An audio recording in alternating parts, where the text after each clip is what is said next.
আজকে কর্তামশাই বাজার থেকে বড় বড় পাবদা মাছ নিয়ে এসছে। আর আমাদের বাড়ির সবাই কিন্তু ভীষণ ভালোবাসে। পাবদা মাছগুলো ধুয়ে নুন হলুদ মাখিয়ে রাখলাম। একটা বাটিতে টক দই, হলুদ গুঁড়ো, লঙ্কার গুঁড়ো, জিরে গুঁড়ো, অল্প চিনি দিয়ে একটা মশলার পেস্ট বানিয়ে রাখলাম।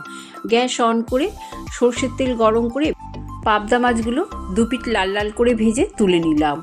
ওই তেলেই জিরে আর একটা শুকনো লঙ্কা ফোড়ন দিয়ে দিলাম। ফোড়নের গন্ধ বেরোলে আমি মশলার পেস্টটা দিয়ে দেব। ভালো করে মশলাটা কষানো হয়ে গেলে আমি এক বাটি গরম জল দিয়ে দিলাম। ঝোলটা ফুটে উঠলে ভেজে রাখা পাবদা মাছগুলো দিয়ে স্বাদ অনুযায়ী নুন আর চেরা কাঁচা লঙ্কা দিয়ে দিলাম। ঝোলটা খুব ভালো মতন আবারও ফুটিয়ে নিলাম। এবার গ্যাসের ফ্লেম কমিয়ে ঢাকা দিয়ে কিছুক্ষণ রান্না করে নিলাম। নামানোর আগে ঘি আর গরম মশলা দিলেই তৈরি হয়ে যাবে সুস্বাদু দই পাবদা।